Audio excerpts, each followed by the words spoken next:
Clip number 46، اس میں آپ قرآن پاک کی سورہ بقرہ کی آیت نمبر 136 سے 138 تک کی تلاوت، ترجمہ اور تفسیر قرآن صراط الجنان سنیں گے۔ بسم اللہ الرحمن الرحیم۔ ترجمہ: اللہ کے نام سے شروع جو نہایت مہربان رحمت والا ہے۔ قولوا آمنا باللہ وما انزل الینا وما انزل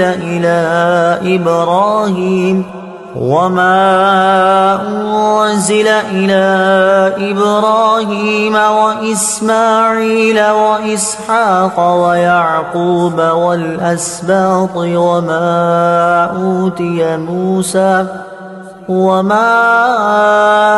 أوتي موسى وعيسى وما أوتي النبيون من ربهم لا نفرق بين أحد منهم ونحن له مسلمون۔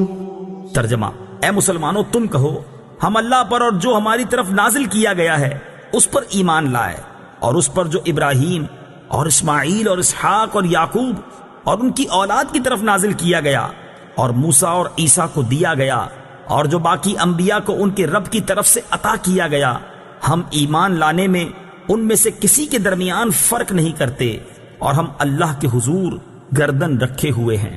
قولو، تم کہو۔ تفسیر صراط الجنان میں ہے، یہاں انبیاء کرام علیہ السلام سے متعلق چند باتیں یاد رکھیں۔ نمبر 1، تمام انبیاء علیہ السلام اور تمام کتابوں پر ایمان لانا ضروری ہے۔ جو کسی ایک نبی یا ایک کتاب کا بھی انکار کرے وہ کافر ہے۔ البتہ انبیاء کرام علیہ السلام کی تعداد مقرر نہ کی جائے، کیونکہ انبیاء کرام کی تعداد کسی قطعی دلیل سے ثابت نہیں۔ نمبر 2، انبیاء کرام علیہ السلام کے درجوں میں فرق ہے، جیسا کہ تیسرے پارے کے شروع میں ہے، مگر ان کی نبوت میں فرق نہیں۔ نمبر 3، انبیاء کرام میں فرق کرنے سے منع کیا گیا ہے، وہ اس طرح ہے کہ بعض نبیوں کو مانیں اور بعض کا انکار کریں۔ نمبر 4، یہ بھی معلوم ہوا کہ سارے نبی نبوت میں یکساں ہیں، کوئی عارضی، ذلی یا بروزی نبی نہیں جیسے قادیانی کہتے ہیں، بلکہ سب اصلی نبی ہیں۔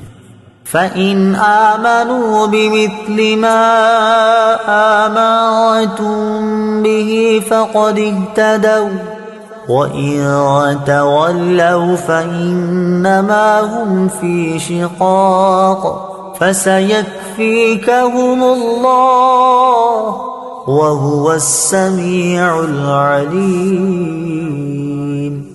ترجمہ: پھر اگر وہ بھی یوں ہی ایمان لے آئیں جیسا تم ایمان لائے ہو جب تو وہ ہدایت پا گئے، اور اگر منہ پھیریں تو وہ صرف مخالفت میں پڑے ہوئے ہیں، تو اے حبیب ان قریب اللہ ان کی طرف سے تمہیں کافی ہوگا، اور وہی سننے والا جاننے والا ہے۔ بِمِثْلِ مَا آمَنْتُمْ بِهِ، تمہارے ایمان کی طرح۔ تفسیر صراط الجنان میں ہے، یہودیوں کو صحابہ کرام کی طرح ایمان لانے کا فرمایا۔ اس سے معلوم ہوا کہ صحابہ کرام رضی اللہ تعالی عنہم کا ایمان بارگاہ الہی میں معتبر اور دوسروں کے لیے مثال ہے۔ فَسَيَكْفِيكَهُمُ اللَّهُ، تو ان قریب اللہ تمہیں ان کی طرف سے کفایت فرمائے گا۔ تفسیر صراط الجنان میں ہے، یہ اللہ تعالیٰ کی طرف سے ذمہ ہے کہ وہ اپنے حبیب صلی اللہ تعالی علیہ وآلہ وسلم کو غلبہ عطا فرمائے گا، اور اس میں غیب کی خبر بھی ہے کہ آئندہ حاصل ہونے والی فتوحات کا پہلے سے اظہار فرمایا۔ چنانچہ اللہ تعالیٰ کا یہ ذمہ پورا ہوا، اور یہ غیبی خبر صادق ہو کر رہی۔ کفار کے حسد، دشمنی اور ان کی مکاریوں سے حضور پر نور صلی اللہ تعالی علیہ وسلم کو کوئی ضرر نہ پہنچا۔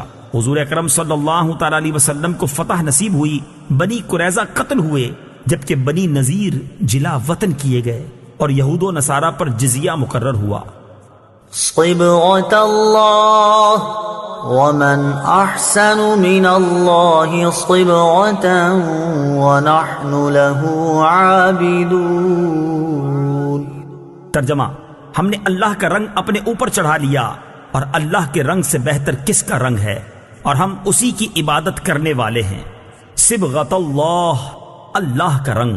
تفسیر صراط الجنان میں ہے، جس طرح رنگ کپڑے کے ظاہر و باطن میں سرایت کر جاتا ہے، اس طرح اللہ تعالیٰ کے دین کے سچے عقائد ہمارے رگ و پے میں سما گئے ہیں، ہمارا ظاہر و باطن اس کے رنگ میں رنگ گیا ہے۔ ہمارا رنگ ظاہری رنگ نہیں جو کچھ فائدہ نہ دے، بلکہ یہ نفوس کو پاک کرتا ہے۔ ظاہر میں اس کے آثار ہمارے اعمال سے نمودار ہوتے ہیں۔ عیسائیوں کا طریقہ تھا کہ جب اپنے دین میں کسی کو داخل کرتے یا ان کے یہاں کوئی بچہ پیدا ہوتا تو پانی میں زرد رنگ ڈال کر اس میں اس شخص یا بچے کو غوطہ دیتے اور کہتے اب یہ سچا عیسائی ہو گیا۔ اس کا اس آیت میں رد فرمایا کہ یہ ظاہری رنگ کسی کام کا نہیں۔